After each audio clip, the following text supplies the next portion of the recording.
All right, I'm here, y'all.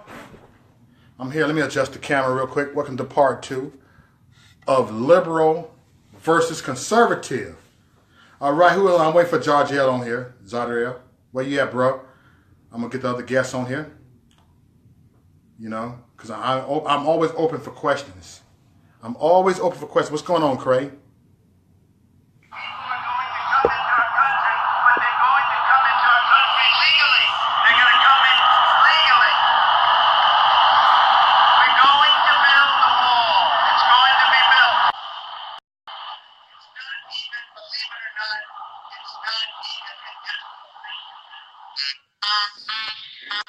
Zardrell in the house. What Okay. up?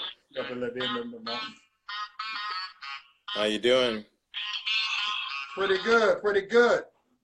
Pretty good. How Oh you man, doing, my brother? Let me adjust this. I guess it's I'm another way I ready gotta to adjust. give this work, man. I'm ready to give this work.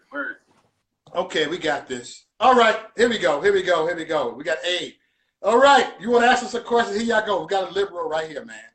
Right here. You know, I don't really exactly have no questions, but exactly I have more of a corrections than questions. Um, Actually, I'm gonna put this correction in the form of a question, and it's directly for your liberal friend. You said you mentioned the Civil Rights Bill. Who do you think passed the Civil Rights Bill in 1965? Who was president or who was Congress? Who passed the bill? What side passed the bill? Republicans or Democrats? I think the Republicans did, and then Lyndon Johnson signed it because Southern Democrats still were. The South is still Democratic at that point. Right. Do you think there was a switch? Yeah, I mean Strom Thurmond was a Democrat and they became Republican. Trent Lott was a Democrat, and then he became Republican. There's a lot of people in the South that switched from Democrats to Republicans. The same people. Those are the same people that voted against civil rights. Are you sure? I mean, like, you sure there's no location change or ideology change or anything? The South used to be Democratic and became Republican. Yeah, but what happened to the North? The North was Republican and became more Democratic, but still some Republican. It's more Democrat, right? Yeah. You notice the location switch? Yes. There's no ideology switch. It was just a location switch. You see, in 1920, the Democrats moved up. That was the first switch right there. And it was a very little one. It was a subtle one. And that became, or what induced the Great Depression. After that, you had the switch after 1965, circa 1966 to 1975. That switch happened, and that's when you had the Rust Belt. Okay, when you have cities that are ruled by Democrats for 53, 40 plus years, it's nothing but fraud, uh, large disenfranchisement, much, much grand larceny, much, I guess you want to say, what's the word? I guess discreditment, just evil being done in general. My words fail me right now. However, it's a lot of evil stuff going on. I mean, I agree that with one party control, you don't necessarily get good results because there's a lot of stuff that goes on, I mean, behind closed doors. Illinois has been, Democratic the whole time, and Chicago's not in a good place. But I think that happens too when you have only Republicans in charge. It's not just you have Detroit, you have Ferguson, you have New York City, Well, New York City is doing great. Buffalo. New York City had 270 some murders last year in a city of 14 million people. New York's doing fantastic.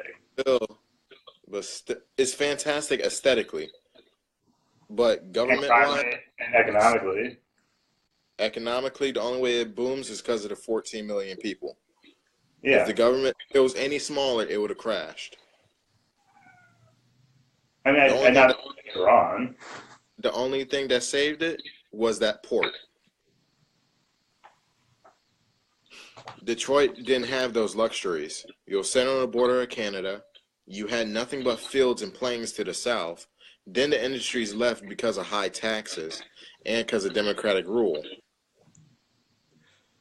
You said high taxes, but Trump is lowering taxes. Exactly. You know, I live in the middle. I live in what you consider the Confederate capital. Okay. Yes. And this is a Democratic city. And jobs are not growing here, like talking about, because we got a Democratic mayor. And what happened is when he came in office after another Democratic mayor, all that happened was our bills got higher, our taxes got higher. That's what happened. Now, I kind of want to know your views on Trump in general. I was listening, but I want to know your views more in depth. How do you feel about Trump? Be honest. I don't think Trump is the most serious politician. Like, I don't think he's prepared for this job. Like, I don't think he knows what he's. I'm like, you're taking on $400,000, 60 years of stress, and possible war. That's anybody, liberal or conservative, Republican, Democrat, libertarian, independent. I think it's a tough job. Yeah, I don't think anyone gets into it without thinking they can do a good job. It's too much, it's too big of a responsibility. But I don't think he's not good at the optics of it. He doesn't, it's a really hard job. And I don't think that you should start right there at the top when you become a politician. Honestly, in politics, it's the exact opposite. You start at the bottom. Yeah, he started at the top. Delegates. You start at the local delegates. If you want change, you start at the local delegates, then you work your way up. Now, if you're a politician or you have someone with money and influence, Donald Trump was a person with money. He turned $1 million into over $1 billion, which is very hard. That's like taking $0 or $1 turning into $1 million, or $1 turning into 1,000. Just turn the scale up a little bit different. All right, it's depending on scale and per person, and it's all subjective to per person situation. His situation wasn't the best. However, his family raised up $1 million through savings. It wasn't because he just got it. This family saved that for years, and it could have been through illegal means through his family too. Because look at the era of prohibition. You have the Civil War. You have World War I, World War II, Guam, other conflicts in the islands. You have to look at those things too. Now, he flipped the money. He invested it in it and became a businessman. And he flipped it. Yes, he went bankrupt, but he found a loophole. He studied his craft to the point where he found a loophole and was able to turn over 3 different times and to make even more money. Just him alone can produce the GDP in this country through the roof by 1%. Just him by himself, because he's an international businessman. Now, with his expertise, yes, he's not a politician. I give you that, but that expertise, that economic expertise, is what gave us the 4% boost in our GDP. 120 pages of regulation got deregulated the last 2 months, and that's why trains got longer here. CSX grew, Amtrak grew. All these companies are coming back. Ford is coming back. Toyota is coming back. Nissan is actually going to make shipments over here. China doesn't have the companies. Is very little influenced by the president. Economies are big, complicated things, and he only been president for a year. So, there's a lot of momentum going in the economy that he kind of took over in a good economy. Believe it or not, he didn't have to be president. Now, the thing is, this goes back to the thing. He's a businessman. He's one of the people who contribute into the economy. He's one of the world's leading economists. So he has an influence indirectly and directly. So his influence is more pronounced now as a president than he was before he was a president, or a pre-politician era for him. Word. He took a tax cut and a huge pay grade cut. He could have been a billionaire. Now he's making $400,000 a year. Mm-hmm. And he gives away this money that he's getting for his president. I mean, I agree he took a pay cut. I agree with that. So his influence in politics and economics is almost direct and indirect at the same time. He just played his cards right. In fact, he's technically, on a huge technicality, he's a model American. He's someone who came from nothing, technically, on a huge technicality. His family saved up money. Some of his family are immigrants who came over illegally through Ellis Island, because he's born in New York. Part of his family went through Ellis Island, Staten Island. came there, immigrated, worked hard, saved up all their money. The dad told Donald, hey, you better flip this right or you're going to go down burning and crashing as a poor guy. Obviously, we look at him now, he's a president. Of the United States. Make MAGA. Make America great again. I don't think he didn't have some success in business and some failure. I just don't think that like he's making. I mean, other than the tax cut and Gorsuch, like he's not really very. Politics is playing the game. You got to play the system, and he hasn't been successful at getting bills through Congress. Speaking of the tax cut, how do you feel about the tax cut? You think it only benefits the rich? And define what you mean by benefit the rich. I want your in-depth definition. Before I got here, I looked up some facts on it. I mean, it should benefit most people that make over $20,000 a year. People that make less than $20,000 a year will pay slightly more, right? Because the marginal tax rates are going down. But the doubling of the standard deduction would help some people. It's going to hurt upper middle class people with expensive property, which I know because they're limiting the standard or the deduction on property taxes to $10,000. So property. Okay, I'm gonna stop you right there. You realize there's only 4 commonwealths in this country. Okay, I live in one of them. That tax deduction saves our faces, especially on real estate, on the real estate end.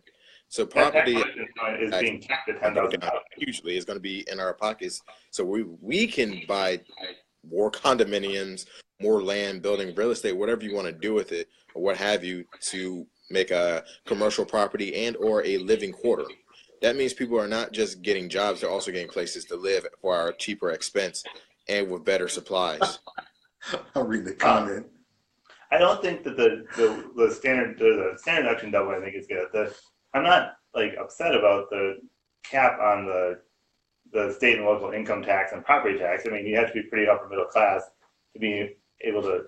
Well, it's going to hurt people in New York. It's going to hurt people in California who would pay a lot of taxes and have expensive houses. That's who it's going to hurt.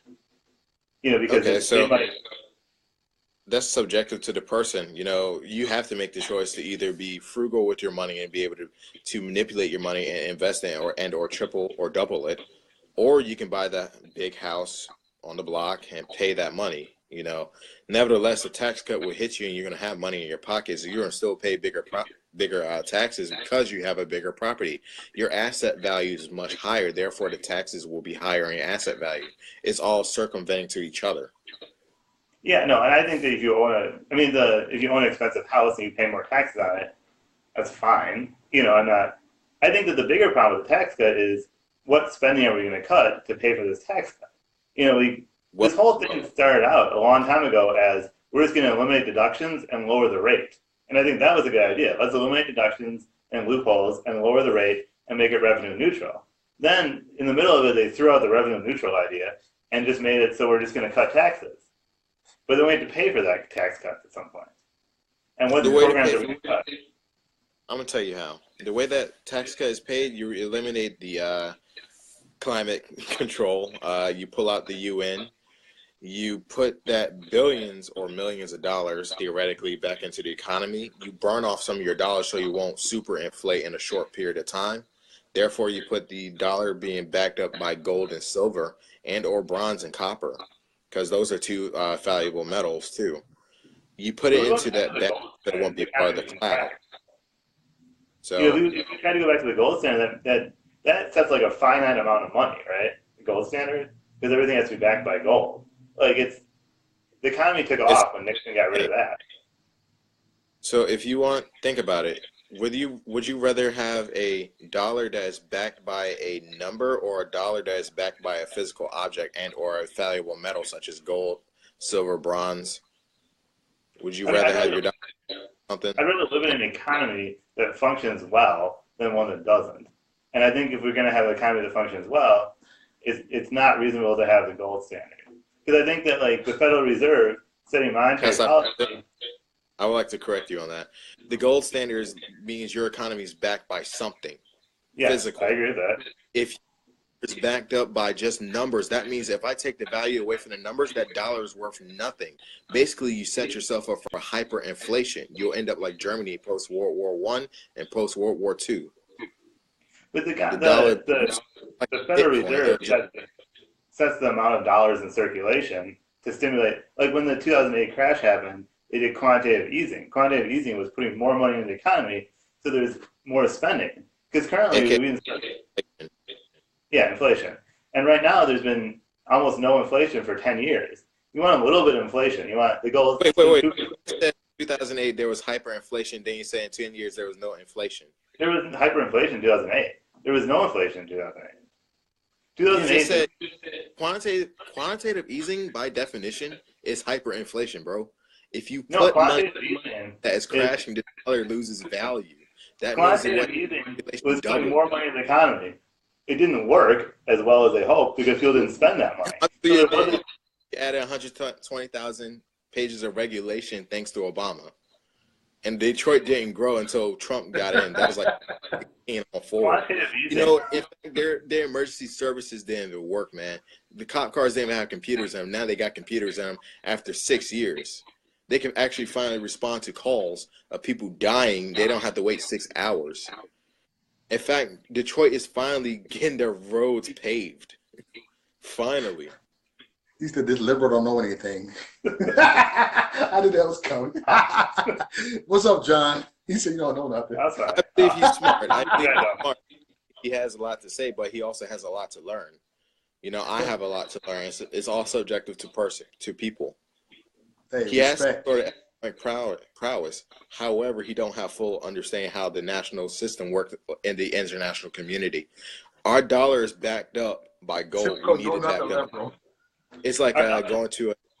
Backed up by the full faith and credit of the government, right? So nothing. It's backed up by. The dollar's worse than we all agree it is. I guess y'all want to argue. May I get one of y'all want to argue with him, man? There's no value in it. Think about a Bitcoin. Recently, there was a Bitcoin crash. So that means that whoever pulled out of the Bitcoin caused the crash. Whoever pulls out this dollar causes a crash. It leans on one thing. Everything's in a cloud. If the dollar is backed up by gold, that means how much gold you will have is how much the dollar is valued. Yes, that's true. But I think that the problem is then, like, you have economies that are backed up by, like, some other countries use U.S. dollars. Talking about the American economy, not any other country, ours. Because if you look at the euro, they're backed up by the American dollar. Yeah. We're reserve. Our dollar reflects them. So if we're backed up by that gives them stabilization, whether someone pulls out the European Union or not, the euro will stay stable. Well, if the euro is backed up by U.S. dollars and the dollar falls, and they're putting a lot of eggs in that basket too. You want to know why the European Union got formed? World War II. Plain and simple. I mean, I think they got formed so they don't have another one, right? Like, no, the British pound is already backed up by itself by their gold and silver reserves. Same thing with the Swedish dollar. They're pulling out too. So, I mean, the Swedish is a crown. Really an interesting, intricate problem. Now let's move on forward. The 7-year-old drag queen. You think that's normal, bro? I don't think that most 7-year-olds have any interest in dressing as a drag queen. And I don't think parents should push it in any way. But you just said in the last video, you said that was okay. I don't agree. I'm not the parents, but that's okay. That's what you said. I think that's not okay, man. I think if the 7-year-old wants to experiment with how they dress, 7-year-old you're saying that's okay. That is not okay. Not even by Christian or Muslim standards. Not even by Sheikh standards, that is okay. That's not okay, man. A 7-year-old in a drag queen, they don't need to know about sexuality. That is something from I agree that 7-year-olds shouldn't be sexualized. Okay, I don't want to see no parent put their child or their boy who I quote unquote identify as a girl. No, you're a boy. If boys have penises, girls have vaginas. Plain and simple. You know, same thing with the transgender couples. If you are transgender and another person's transgender and y'all marry each other, y'all both a straight couple. You're just doing Rule 34 gender bender. You're still able to reproduce. Consenting adults should be able to do whatever they want. And if consenting adults want to change their genders, that's fine. It's not my place to tell them not to. Talk about kids, and this is under the guise of liberalism. They allow kids to do that. If you call a kid wrong gender in an elementary school, especially in California, which is a liberal state, you actually can get fired from your job for misgendering a child. What in the hell is wrong with that? Tell me what's wrong. You're losing a job over some misgendering. You're losing your own ad-based revenue because of misgendering. That is something wrong there. I mean, I think if people are losing their jobs for calling a kid by the wrong gender, occasionally accidentally, that would be ridiculous. I agree with that. Happening though. I mean, I'm not familiar with this specific kid that Maurice is talking about, the 7-year-old. Look, I'm gonna show you when we're done. I'm gonna show you this video. So I don't really I don't feel like I can really comment fully. I mean, I think if a 7-year-old wants to dress as a girl, it's not harmful. If the parents push the 7-year-old to dress like a girl, that is harmful.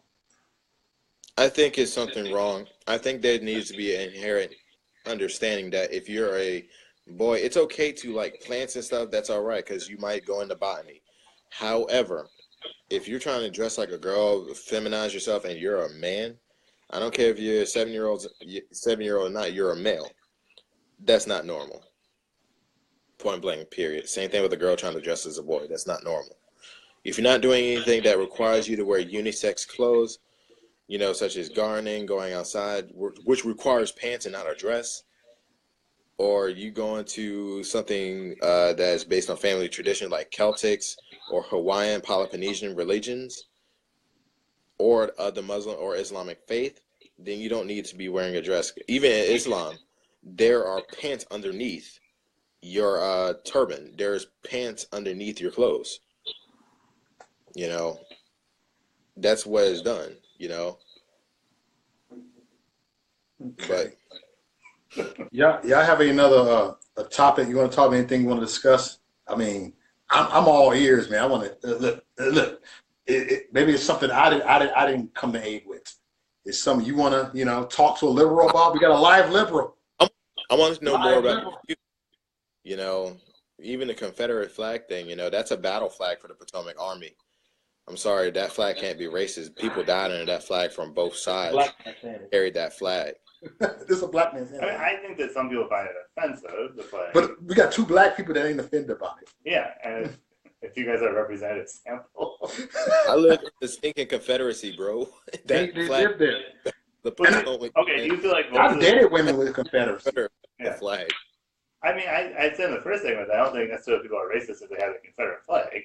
I said I wouldn't feel comfortable displaying it, and I don't think it should be on public property. How do you feel about Democrats using black people? I talked about it. I'm not slandering, they're using them. I mean, why do you think they're using that, I guess? So how do you feel about it? I mean, I think that politicians want to win, and some of the politicians will try and get votes however they can. And I think some politicians probably really care about all people, and some don't.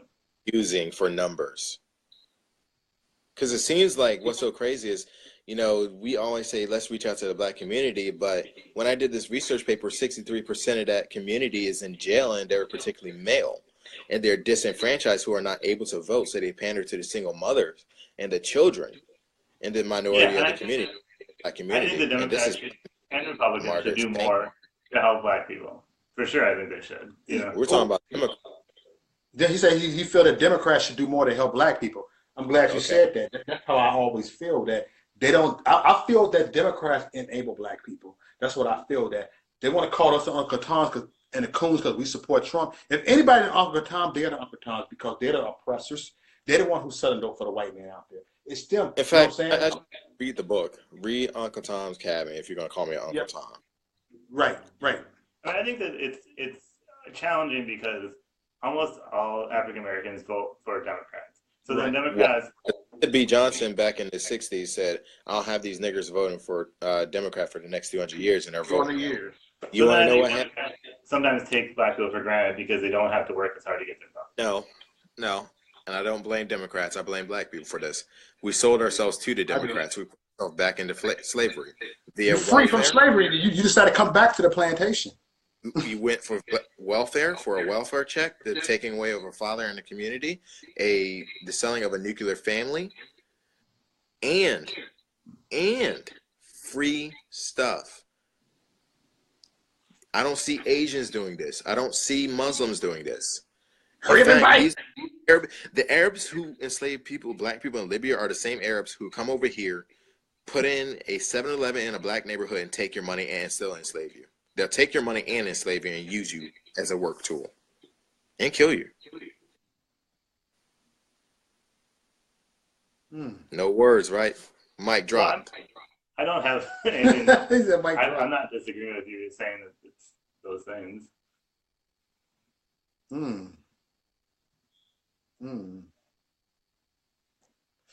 Conservative 1, liberal 0. Oh. Mic drop. We all look at the liberals. I mean, I don't think that's. I'm not saying you're wrong. I think you have some valid points there. I don't know that the Republicans are going to take the issues and.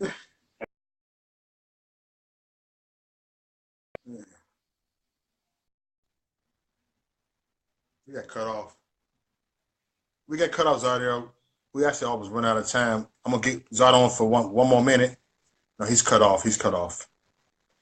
Actually, our time is up anyway. It was good to have you on here. Oh, thanks for having me on there. Hey, man, I appreciate it, brother. 30 minutes is up, man. Hey, man. Yeah, you man. Would you like to come back again, man? Oh, sure. I'll come back anytime. Anytime. Look, I like to get you here once a month. Get this thing going on because the thing is, it's about uniting Americans. I'm about uniting, man. Look, you don't got to sit there and hate a person because they're liberal and I'm a conservative. You don't got to hate a person. We can actually sit down and talk, man. We just ate some tacos. We kicking it, man. And we probably go eat some more tacos when he's done, man. But I have no problem with everybody. They have a problem with me. Just like when I was down up in D.C., I took a picture with Black Lives Matter. I did a video with Black Lives Matter. People got frustrated when I did that. I'm still waiting on Antifa. You know who you talking about, the Antifa? Do a video with me. Are you scared? Let's do this. I think Antifa going to be even more crazier. Antifa, they can't listen. They won't listen. Antifa on the show. I'm working on it, but this person ain't responding. But you know who you are. I'm waiting for you right now, Antifa. Come on, we can get our platform going up. We can do it. I help you out. I promise you, if I did with Antifa, they'd probably get 1 million in one day. So let's do that. But I ain't about to do this. But I'm like this man. Abe, thank you for coming on, my brother. Man, it's been great, man. It's been great. You know what I'm saying? You know, but I disagree with you, and you disagree with me. But guess what? We can agree. No, we didn't disagree on everything. We didn't disagree on everything. You know what I'm saying? I mean, you know what? I'm gonna let people know. Not all liberals are bad people. Not all liberals. He's not a bad dude, man. He's a good dude, man. If I say, dude, loan me $100. If he had it, he'd give it to me. That's like, loan me $100, man. See, look, I threw the humor up in here, man. He's a good dude, man. He's a good dude, man. You know what I'm saying? But he knows what I feel. Liberalism is a mental disorder. I'm not saying you have a mental disorder, but that's the way I feel. Liberalism is a mental disorder. You're not saying that. Liberalism is a mental illness. That's how I freaking feel. You know what I'm saying? Because liberalism is the same thing as globalism, communism. It's the same thing. You know what I'm saying? And I'm just like, yeah, we need to vote them out. Get them Democrats out. Abe, I'm here to tell you, my brother, I know you're going to vote Democrat, but we're going to make sure the Democrats never get their ass back in office again. They will never get back in office again. So let's vote them out, okay? Any last words, man, my brother, before I hang up? Thanks for having me on the show, Reese. All right, he'll be back in my Arnold Schwarzenegger voice. I'll be back. In the not political correct, I'm black. Black Arnold Schwarzenegger, I'll be black. Let me stop. All right, man, y'all take care, man. All right. Peace out. Thank you, everybody, for listening, man. It's on the cracking, man. All right, 29 minutes, man. We got 30 minutes coming up. It's almost done. But, hey, thank you, D, Lori. And I appreciate y'all with not the personal attacks. There were no personal attacks on it because I asked y'all nicely, no personal attacks, man. Please. No personal attacks, man. You can say whatever, he's delusional. And you said it, he is. I think he is, too. Anybody think I am? Yeah. But we both think each other delusional. I think he's delusional. He thinks I'm delusional. I think he don't know who he's talking about. He don't think I know what I'm talking about either. That's our opinion. You know what I'm saying? We can agree to disagree. You know what I'm saying? We got to get to the bottom of stuff, yo. We got to get to the bottom of stuff. The only way we can unite America, I'm going to repeat this. The only way we can unite America is coming together. That's the only way. If we unite America, that's the only way to help make America great again. This brother coming here to sit down, you know what I'm saying? It's very risky. Look, we're in a black neighborhood. They could have robbed him because he's white, but he risked his life to come up the same here. neighborhood either. I'm just trying to, but but that's how we get down, y'all. That's how we get down. You know, I always got to come on racial jokes. It took like 2 minutes to get here. Took 2 minutes to get here. That's how you get. You know what I'm saying? I protect the white dude over here. Like, what up? You know what I'm saying? You know, what up? All right, y'all. Peace out. I'm gone.